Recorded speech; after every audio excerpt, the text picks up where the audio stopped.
Tribune de Paris. Les hommes, les événements, les idées à l'ordre du jour.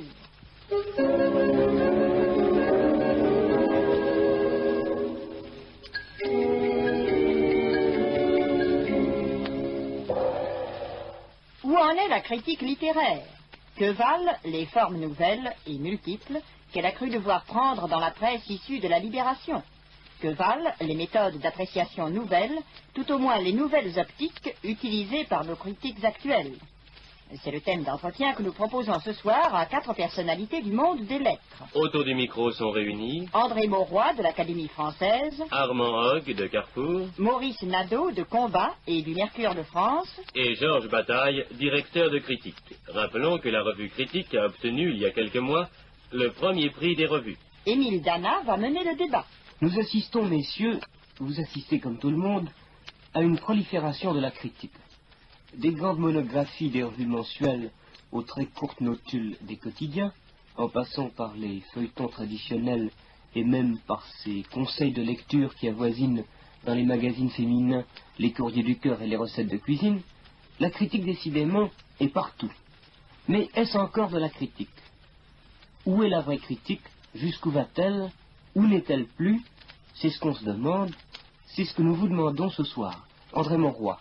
Bien, je crois que la critique a nécessairement évolué de manière à être plus complexe et à occuper une plus grande place dans la vie, parce que l'incertitude des hommes augmentait. Au XVIIe siècle, en somme, on se contentait de juger de la valeur littéraire d'un ouvrage, mais on n'avait pas à établir la vérité ou la fausseté de la philosophie de son auteur, ou du moins c'était l'affaire des théologiens.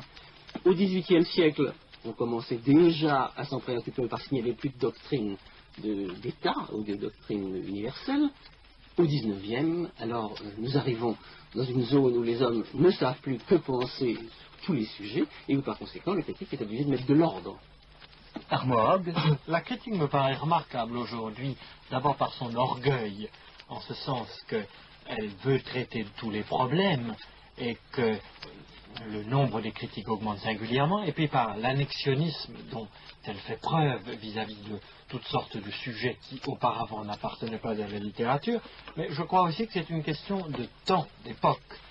Ça prouve que les problèmes qui sont les nôtres aujourd'hui, les problèmes du temps, sont plus importants que les simples problèmes romanesques. Par exemple, ce qui explique pourquoi un jeune homme qui a quelque chose à dire commence par faire de la critique au lieu d'écrire un roman.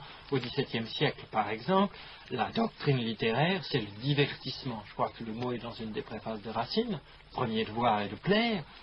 Aujourd'hui, c'est au contraire l'engagement, c'est-à-dire prendre conscience d'un certain nombre de problèmes.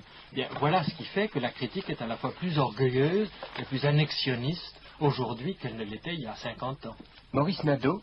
Oui, je crois qu'il faut distinguer plusieurs genres de critiques. La critique au jour le jour qui s'exerce dans les journaux, qui n'est au fond qu'une forme de la conversation.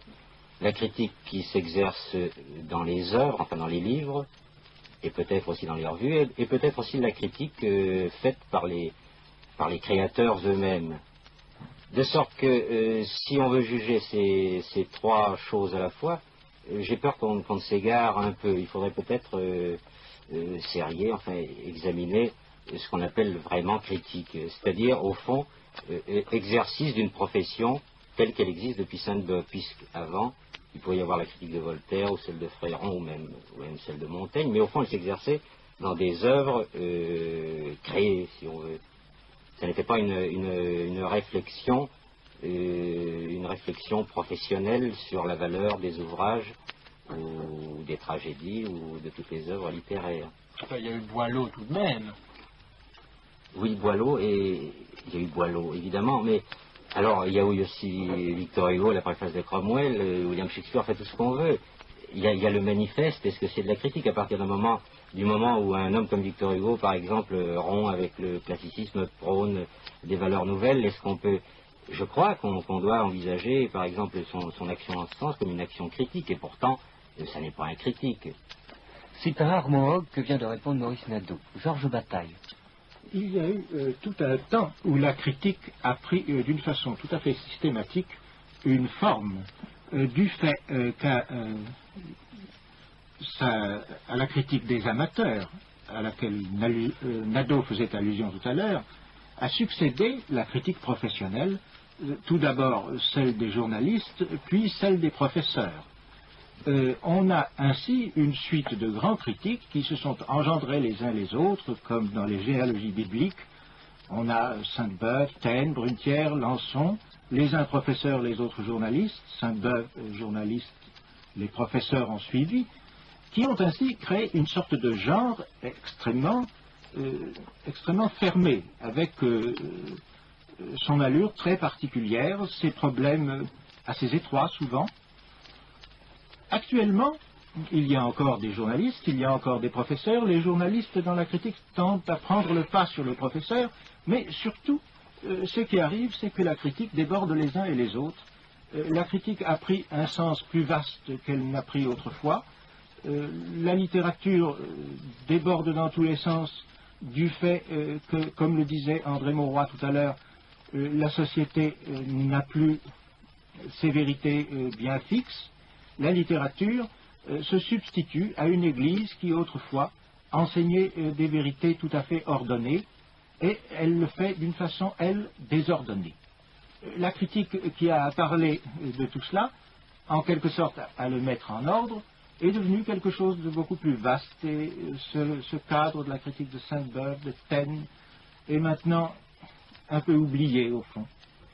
Vous êtes donc tous d'accord, messieurs, pour penser que la critique systématique, la critique délibérée, est née en somme avec les feuilletons de Sainte-Beuve et les grandes études de Taine.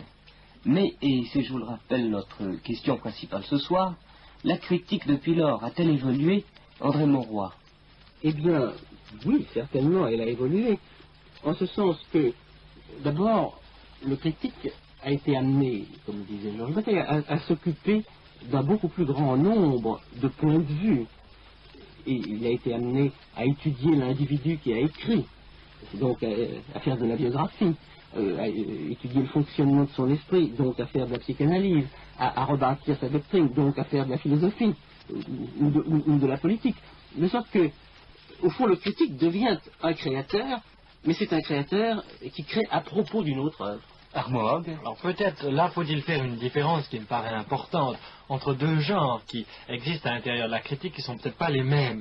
Il y a la critique, ce que vous venez de définir l'un et l'autre, M. Mauroy, M. Bataille, que j'appellerais, je crois que c'est la plus intéressante, la critique des idées et des problèmes de l'époque. C'est la seule même, qui m'intéresse. Mais tout à l'heure, Georges Bataille a parlé de la critique des professeurs. Ce n'est pas tout à fait de la critique. C'est une science particulière qui a ses lois, ses rigueurs, ses grandeurs, ses servitudes, qui est plutôt, qui procède de la science, n'est-ce pas, qui est une classification, si vous voulez, comme les classifications en biologie ou en chimie. C'est une classification historique et scientifique qui se fonde sur un certain nombre de principes et de règles, par exemple la recherche minutieuse des sources, dont nous pourrons parler tout à l'heure. Ce n'est pas exactement ce que vous définissiez l'un et l'autre comme critique il y a un instant. André Mauroy?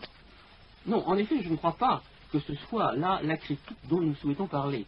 C'est de l'histoire littéraire.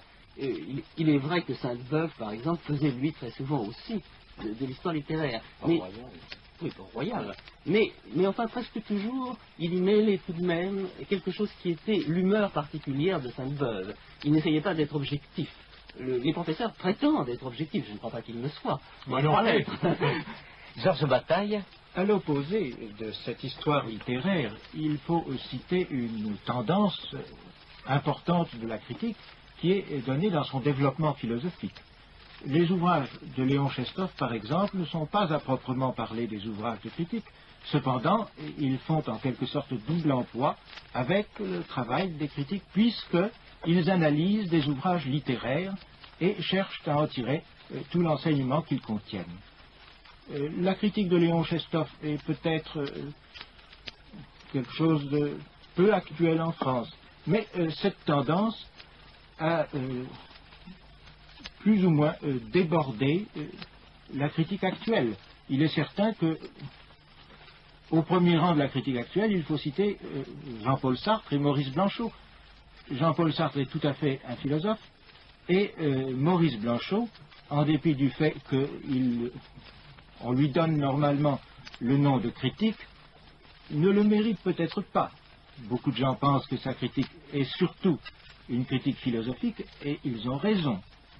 Reste à montrer que ce développement de la critique, le plus ambitieux qu'elle ait manifesté jusqu'ici, était devenu tout à fait nécessaire au moment où l'ensemble des choses littéraires s'est mise à déborder dans l'ensemble des choses de la vie. Maurice Nadeau. Je crois qu'on pourrait trouver une définition que je vous propose.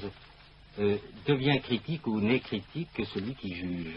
Parce que, par exemple, Maurice Blanchot passe pour critique, et je pense qu'il est un critique, mais ce genre de critique, ou comme celui de Sartre, ça revient à une annexion de l'ouvrage lu ou des systèmes qui se voient dans ces ouvrages, de sorte qu'ils veulent former pour eux leur propre système.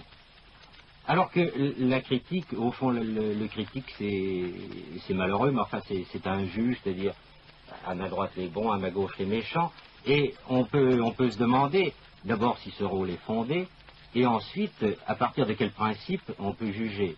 Enfin, on voit bien, par exemple, pendant la période classique, où il y avait un seul grand mouvement, au fond, il ne pouvait pas y avoir de critique, parce qu'il n'y avait pas différentes choses qui pouvaient s'opposer. De même, dans le romantisme, Sainte-Beuve a été le critique du romantisme, et les autres ont disparu auprès de lui. Tandis que maintenant, où il n'y a pas d'école, pas de très grands mouvements, il y a un pluralisme, enfin une prolifération de critiques qui vient aussi de cette prolifération de mouvements différents. Armand Hogg. Je voudrais répondre à Maurice Nadeau qui dit très justement que le critique, c'est avant tout un monsieur qui juge. Oui, qui juge, mais au nom d'une certaine position ou d'un certain problème dont il a pris conscience et qui répond aux besoins de son temps. Je veux dire ceci, il y a des problèmes qui ne sont pas du tout des problèmes d'histoire littéraire, qui sont des grandes idées installées au centre d'un temps. Par exemple, aujourd'hui, le problème de l'existence, du temps de Barès, le problème de la liberté lyrique, si vous voulez, ou à certains moments de notre littérature, le problème de l'ordre, ou le problème du christianisme au moment du Graal et de Lancelot. Ça, ce sont des problèmes installés dans l'époque. C'est au nom d'un de ces problèmes, et après en avoir pris conscience, qu'un critique s'il est grand, juge. Si aujourd'hui quelqu'un se mettait à juger au nom de la liberté ou de l'exaltation lyrique à la Barès notre littérature, eh bien, ça n'aurait aucun intérêt, parce que le problème n'est pas installé au centre de nos préoccupations et de nos mœurs. André Mauroy. Je crois que ce que dit Armand Hogg est juste, et qu'on peut être un grand critique si l'on juge au nom d'une certaine préoccupation idéologique, mais je crois qu'on peut aussi être un grand critique d'une autre manière, en sympathisant avec l'œuvre au lieu de la juger, en essayant de se mettre à l'intérieur de l'œuvre et de voir ce qu'elle est. Quand Alain écrit sur Stendhal ou sur Balzac, il ne juge pas. Il a un parti pris d'admiration. Oui, monsieur Mauroy, mais j'ai été après vous, nous avons été tous les deux les élèves d'Alain. Alain ne parlait bien que des gens avec qui il se sentait tout de même une certaine familiarité. Par exemple, Stendhal. Il aurait parlé de Racine, ben il n'en aurait pas très bien parlé, il me semble. Je suis tout à fait d'accord. Seulement, par exemple, il parlait très bien de Balzac, et il n'était pas du tout en accord politique avec Balzac, et il n'éprouvait pas le besoin de dire qu'il était en désaccord avec lui. Oui, la grandeur de Balzac lui suffisait.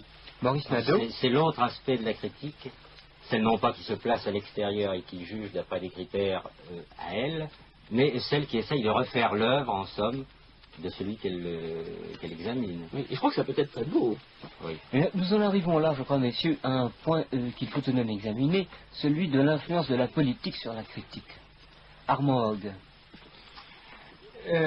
Oui, la politique sur la critique. Naturellement, j'irai plus loin. La politique, c'est un des fanatismes, c'est-à-dire une des positions personnelles possibles du critique.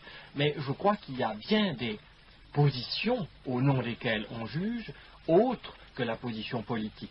Il y a par exemple une critique marxiste, ça nous en sommes d'accord, et elle est intéressante. Mais il y a aussi une critique psychanalytique. Zweig en a donné de bons exemples. Il peut y avoir une critique existentialiste, elle existe, Sartre en donne des preuves. Il y a une critique, il y a une critique surréaliste, Gracq en donne des exemples, peut-être Maurice Nadeau lui-même, je ne sais pas s'il acceptera exactement ce que je dis, mais je veux dire qu'il y a bien des fanatismes, au bon sens du mot, possibles. Des optiques. des optiques, si vous voulez. Maurice Nadeau. Le danger est alors que dans ce cas-là, on ne critique bien que ce qui entre dans votre domaine, enfin dans vos cordes. Et malgré tout, ce n'est tout de même pas le rôle du critique. Enfin, Sainte-Beuve disait, bien qu'il n'ait pas respecté cette règle, qu'il fallait la deuxième qualité. La première était d'avoir du goût, et la deuxième était d'être impartial. Mais Sainte-Beuve ne l'a jamais fait. Il n'a jamais fait. Oh non, Sainte-Beuve disait, il me devient presque impossible d'écrire sur les principaux auteurs de notre temps. J'aime ou je déteste trop l'homme pour en parler bien de son vivant. Il a longuement parlé d'une nommée Mélanie Blanchecotte, vous savez, poétesse illustre, ou peut-être pas, de son temps. Il en a parlé avec beaucoup plus de sympathie qu'il n'a jamais parlé de Vigny ou de Hugo. Oui, et puis alors, à l'égard de Hugo, il a été très élogieux au temps des feuilles d'automne, parce qu'à ce moment-là, il était son ami, et au temps des chants du crépuscule, où il était en conflit avec lui au sujet de Madame Victor Hugo et de bien d'autres choses. Il a fait un article terrible sur les chants du crépuscule. C'est André Mauroy qui vient de répondre à Armand Hogg. Georges Bataille. On peut se demander d'ailleurs si l'impartialité du fait du critique est souhaitable. Un critique impartial serait en somme un critique inexistant. Il n'aurait aucune espèce d'existence personnelle, ce serait une ombre, une sorte de fonctionnaire de l'édition. Il est d'ailleurs inconcevable. Il est en fait inconcevable. Il y en a, mais ils sont mauvais. Il y en a un certain nombre, et au fond, le critique impartial devrait normalement tenir le bas de l'échelle de la critique, faire la basse besogne. Maurice Nadeau. Oui, ce que je voulais dire par critique impartiale, c'est critique impartiale dans le parti pris, si vous voulez. C'est-à-dire qu'il y a des œuvres, il y a des hommes qui l'aiment, avec qui il sympathise, qu'il est plus porté à parler de ceux-là plutôt que d'autres, mais il peut voir tout de même que des gens qui ne sont pas de son bord possèdent des qualités littéraires, philosophiques, de pensée, etc. Et il peut les reconnaître et il peut les signaler. Armand Hogg, c'est ça l'impartialité. Bien sûr, nous sommes tout à fait d'accord, mais ce contre quoi je pense nous protestons, et Nadeau lui-même, c'est contre l'idée d'une espèce de prostitution du métier critique qui consiste à expliquer n'importe quel texte, quels que soient les goûts personnels du critique. Il faudrait même qu'il n'eût pas de goût personnel. André Mauroy. Je crois qu'il y a un point auquel il faudrait que nous pensions dans notre comparaison avec le temps de Sainte-Beuve. Mais rapidement. Puisque c'était notre point de départ, c'est l'agressivité du critique. Est-ce que le critique doit dire les choses qu'il pense brutalement, ou est-ce qu'il doit, comme le faisait Sainte-Beuve, les insinuer avec finesse? Je crois qu'il vaut mieux qu'il les dise brutalement. C'est Maurice Nadeau qui vient de répondre. Armand Hogg. Je pense aussi que la brutalité change selon les époques. Par exemple, Sainte-Beuve pouvait être quelquefois très brutale, horriblement brutale, mais d'une façon détournée, perfide et faussement gentille. Tandis qu'aujourd'hui, nous sommes habitués à des formes plus énergiques. Georges Bataille. Je trouve que la brutalité est l'idéal. Une bonne critique devrait fonctionner comme une guillotine, et il devrait plutôt en sortir du sang qu'autre chose. Mais en fait, je crois, avec une certaine expérience, que cela n'est pas à la portée des hommes, et qu'au fond, ne pouvant pas aller jusqu'au bout et ne pouvant pas tuer les gens que l'on n'aime pas, ni vraiment élever au ciel ceux que l'on aime, il n'y a qu'à rester dans une sorte de modestie. Eh bien, nous allons laisser le mot de la fin à André Mauroy. Eh bien, je crois qu'on peut dire que Sainte-Beuve, en intitulant un livre « Mes poisons », enfermé dans l'armoire aux poisons les choses les plus violentes qu'il avait à dire, tandis que nous servons nos poisons à nos amis et aux publics. André Mauroy, de l'Académie française, Georges Bataille, directeur de critique, Armand Hogg et Maurice Nadeau se sont entretenus des formes et des moyens de la critique littéraire. Vous venez d'entendre La Tribune de Paris, une émission du journal parlé de la radiodiffusion française. Nous rappelons que les opinions émises à la Tribune de Paris engagent la seule responsabilité de ceux qui les expriment.